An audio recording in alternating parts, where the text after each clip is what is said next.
So in case 2, there is a 60-year-old male presented with left nasal discharge, left facial pain, and left eye pain and decreased vision since 3rd May 2020. He has tested COVID RT-PCR on 10th of April. So he has also received one dose of Covaxin, and he got before he could receive the second dose, he got COVID. Oral steroid Medrol 32 mg was given. Patient was in home isolation. Patient was not a diabetic, but he was recently diabetic after the Medrol during when he started developing, and HB1AC was 10.5. He underwent MRI on 6th of May. I think if you look at this figure, I'll reiterate once again, actually, that this is the diabetes. Here you say that he was not a known diabetic, only the diagnosed just now. And we had one patient admitted about 1.5 months ago, young female of about 30 years old, undiagnosed diabetes, and the presentation was at the diabetic ketoacidosis. So this is the one thing that we have to learn here. The most of the time there is an underlying diabetes, and you can see here that the HbA1c, it is even higher in this patient, that is the 10.5. Initially in previous patient were 9.3. So this patient was having this diabetes for a long time, and he was not aware of this thing. Once he was diagnosed with the COVID and received the steroids, it has further deteriorated in the control also, and it was diagnosed. So this kind of a thing is not uncommon. We have seen several times in our Rajdhani COVID hospital. Next. So the patient underwent after 3 MRI contrast on 6th May, 3 days after he developed, and the duration is almost 2 weeks, 3 weeks after the first RT-PCR positive. So patient first done a CT, and then he was done. So on the CT, we can see that there was a left ethmoid sinus involvement and left maxillary sinus involvement, and we can clearly compare with the right side, which is very clear.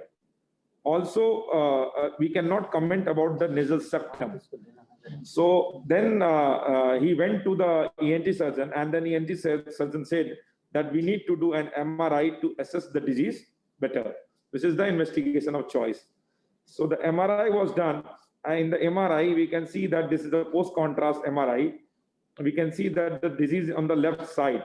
We can see the disease on the left side, and it was going little down. And when we see here, the maxillary sinus was involved, and there was ethmoid sinusitis also. So the MRI showed the clinical picture better, although the images are not very good.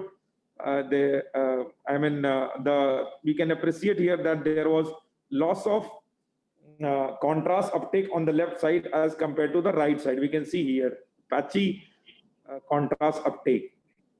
So the patient treated in the outside hospital, and considering the disease, he went left side endoscopic sinus surgery with debridement, left orbital decompression, and modified Denker was done to open the maxillary sinus very well and debride the tissue, and left sub ITF exploration was, infratemporal facial exploration was done, because the disease was going posteriorly. I think it was on one of the scans.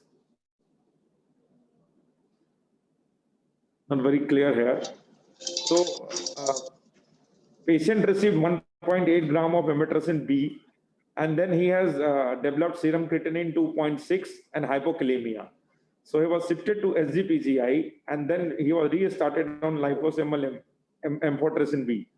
So this patient was already debrided, and we will come to the what was dilemma in the first case, that how to judge the therapy. He has already received almost 2 gram of ampho before coming here. Restarted on liposomal amphotericin. Endoscopic assessment done in the post-op cavity shows crust and removed and sent for fungal. So this is the post-op picture of this patient.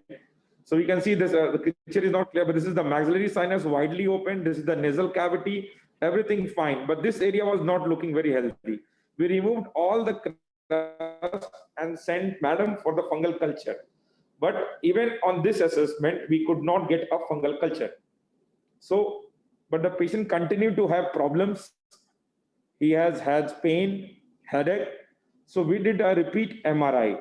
Here in the MRI, again, we can see that the disease is there. It has gone to the contralateral side here, reached up to the orbit. Same side, it is invading the orbit now, right? And the maxillary sinus, you can see that which we did see in the endoscopy is all well held. So the residual disease was into the ethmoid, the skull base area, and the orbit. So the previous surgeon has done a very good job. He removed the disease from the maxillary sinus and also from the part of septum. But in the previous scan, this area, like ethmoid, roof, and the orbit was not involved. So the decision was done that, okay, till the time the patient has already received 3, because we did 2 days continuous endoscopy, removed the crust, and then subjected patient to MRI. Because if you subject the patient again with MRI with the crust and surgical divided cavity with not clean, the MRI will overdiagnose the disease. So we now know that the disease is here. So the plan was to do the surgery again. Any comments from? Dr. Virendra is here. Virendra Verma.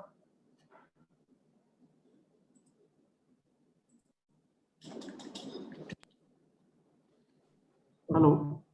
Yes, Sir, Dr. Virendra is currently in the OT, so he has not been able to join.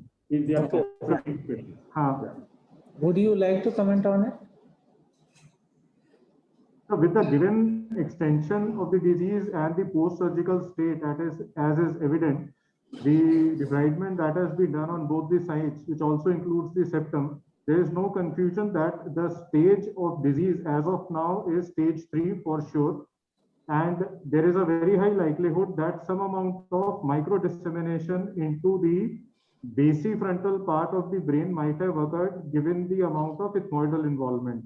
The part of the left eye which is involved medially and which is more evident on the bloated scan, we can see that the optic nerve and the optic nerve sheath is showing the edematous zone along with the haziness of the recti and the obliques. So this is something which shows that the involvement of the vision either directly or indirectly is there. The second thing is that the likelihood that without an exenteration or the surgery which involves the cone per se, if it is not done, then the improvement would not occur. So there would be a fight between whether an exenteration should be done in this case or not. But in the given scans, it is not very evident if the basifrontal region has been breached.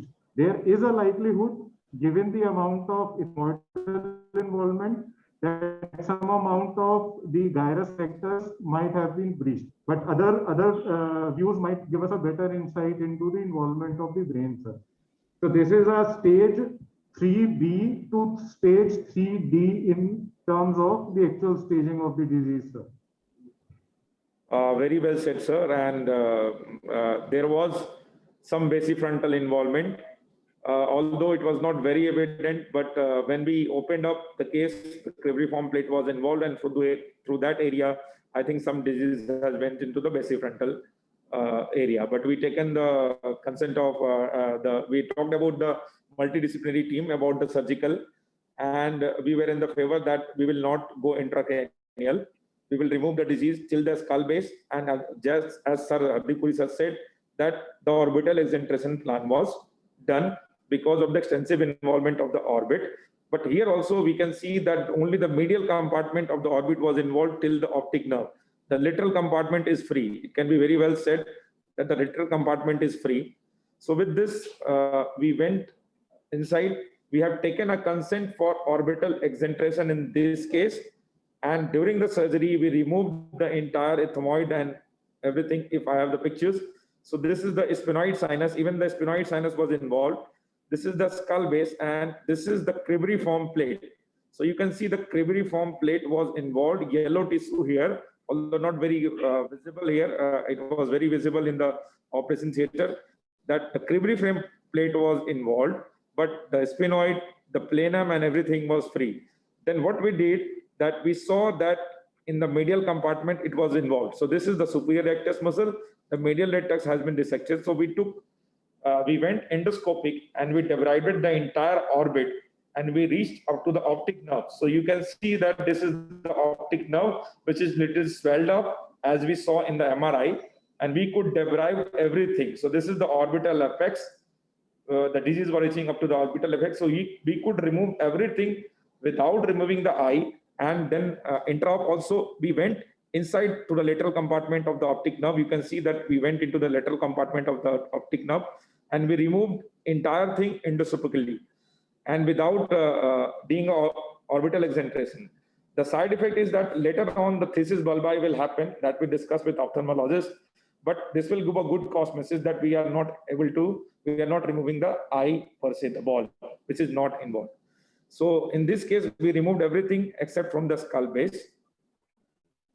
I will post endoscopic videos if we have time because, and this was a tissue culture which madam has given me. Initially, the fungal vein growth is white, and when it grows with spores, we have the blackening, white, and then the spores grow due to the blackening. So this I got from Rumi madam. And then at the culture, we can see the sporangia, and there are multiple spores inside. So this is the 10x view, and this is the 40x. Madam can comment better on this. So what we have seen that we had around 6 cultures which were positive, and most of them turned out to be the Rhizopus arisis case. And we can see that in that picture of the first 10x, you can see the rhizoids, and you find the sporangiophores containing the sporangium, which is containing plenty of the spores. On the left side, on the right side, you can see the spores are already dispersed. So they are there you can see. So these are the typical features on morphology. Phenotypic morphology, you can identify the species. However, there's one species which we found, most probably it is a rhizomucor. So that we have to still identify. We're just studying those isolates. So this spores inside the sporangia, yes. Ma'am said, these are the infection. They causes the infection. The spores inside the sporangia. The spores are the ones which are the infectious agent. So coming to the post-operative course, after a debridement, patient has now received 5 grams of amphotericin B in total. And we did the endoscopy today and everything seems fine. There is no disease recurrence. There is nothing. And the cribriform plate is still there. We have not removed the cribriform plate because the CSF leak can cause fungal meningitis, was discussed with the neurologist. Cavity irrigation, as sir pointed out, that it should be done. We did with the amphotericin B. And then posaconazole was added after when we saw that the skull base involvement is there. So patient is still on amphotericin B and posaconazole. The plan is to discharge the patient now since he has completed his, and in the serial endoscopy, there is no, we plan to reassess patient, call the patient after 1 week and see how the cavity looks like. So you have added the posaconazole because you are now switching over to the posaconazole. Yes, yes. If you are giving the choice between the isavuconazole and the posaconazole, which you would choose? So the isavuconazole, according to the literature, current literature, is the better drug, but the cost and the availability is also cost and availability is. FDA has approved this drug. Yeah. For invasive, both invasive mucormycosis and yes, they have. You said that there was some skull base involvement. So what was your dose of amphotericin? Were you happy with the 5 milligram per kg liposomal, or were you going towards 10 milligram? In the post-op, we increased to 8, sir. We could not increase up to 10 because there was some renal issues earlier also. Although it has improved. But you were giving liposomal. So were you worried when you were giving 10 milligrams or 8 milligrams? No, sir, I was not worried. 8 milligrams was the consideration because the brain and its per se is not involved. Only there is a bone of the skull base is cribriform plate was involved, and also there was no necrosis on that area. There was, that was not dead. There was some involvement, but it was not a very gross involvement. As sir said that there was some basifrontal area that was enhancing in this contrast scan. but intracranial per se involvement was not there. So it is not grade 4. So 10 milligram is only indicated when intracranial involvement is there.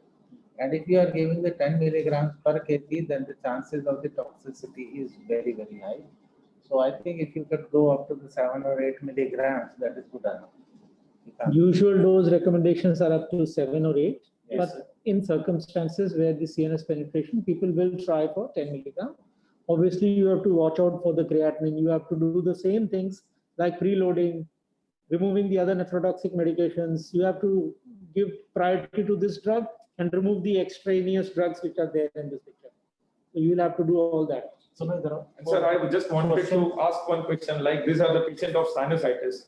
So would you recommend an antibiotic during the surgical perioperative period, or what will be your recommendation for the post-operative? They're diabetic patients, I believe. Yes. Diabetic, poorly controlled, I would give them an antibacterial cover. Even if I'm sure I'm dealing with a mucormycosis, I would give them an antibacterial cover. Right. My choice would be Yes, an yes. antiviral. What would you do? Yes, sir. We will also like to give. Can you tell us what drug would be better, sir, for the post-operative? Sinusitis. We usually use either cefodoxime or augmentin.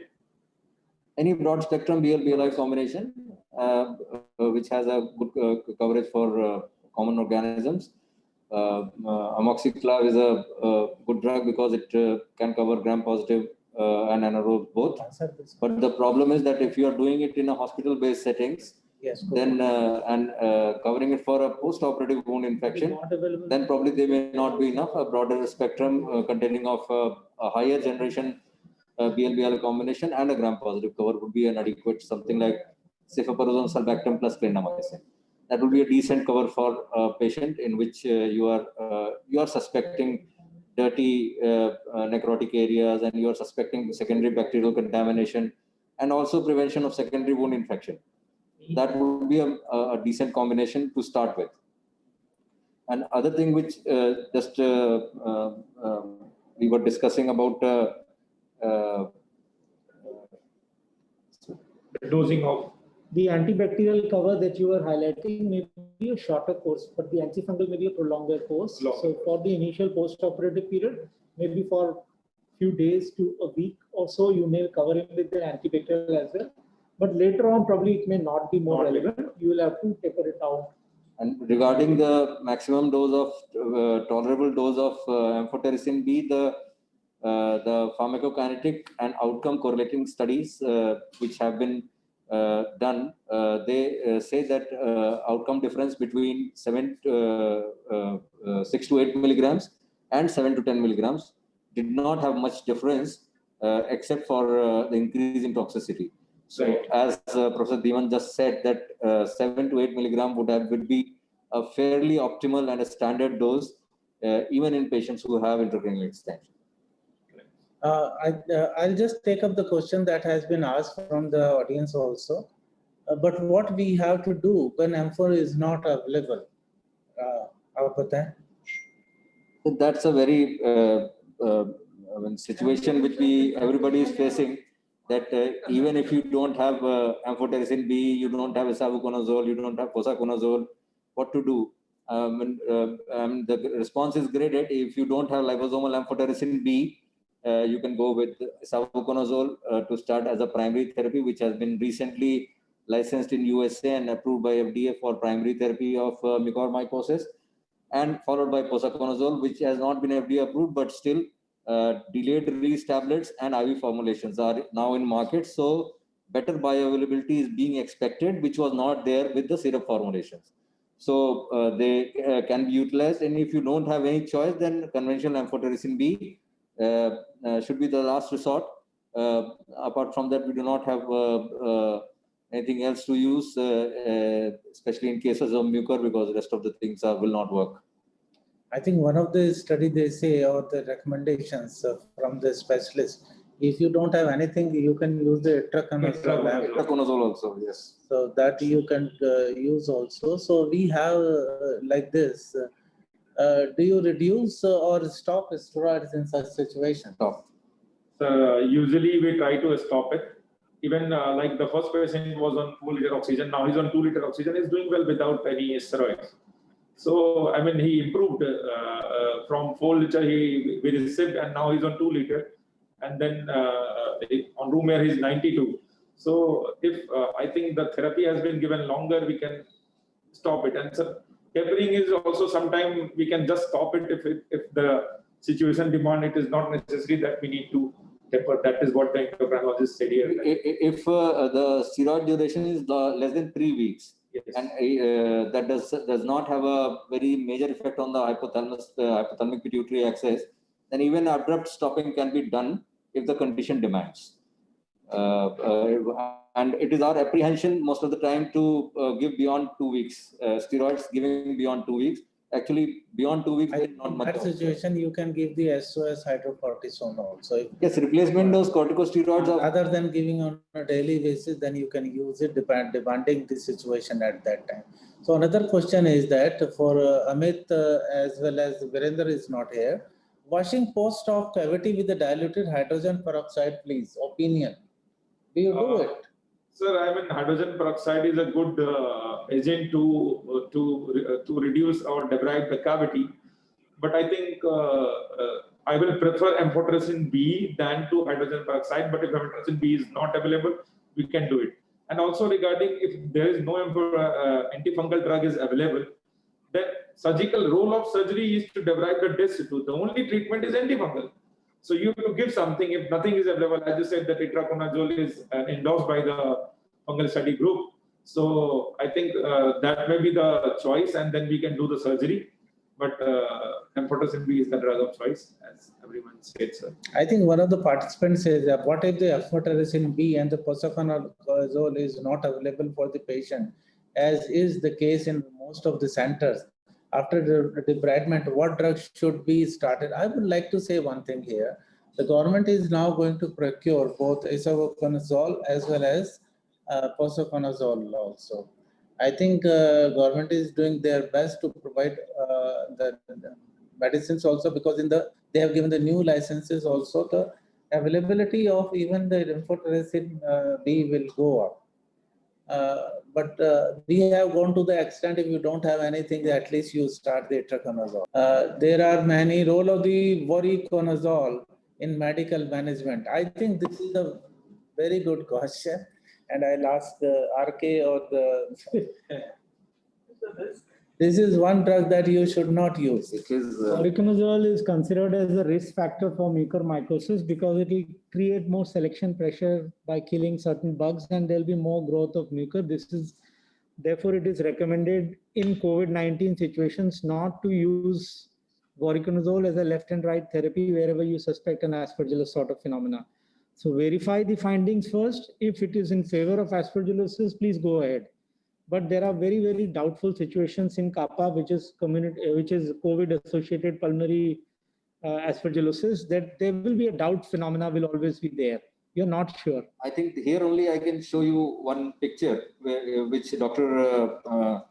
R.K. Singh has just told that in CAPA, especially COVID-associated pulmonary aspergillosis and COVID-associated mucormycosis, radiology is deceptive many of the times. I'll just take 1 minute and show a We picture. will come to that one. Voriconazole, it's I mean, Okay.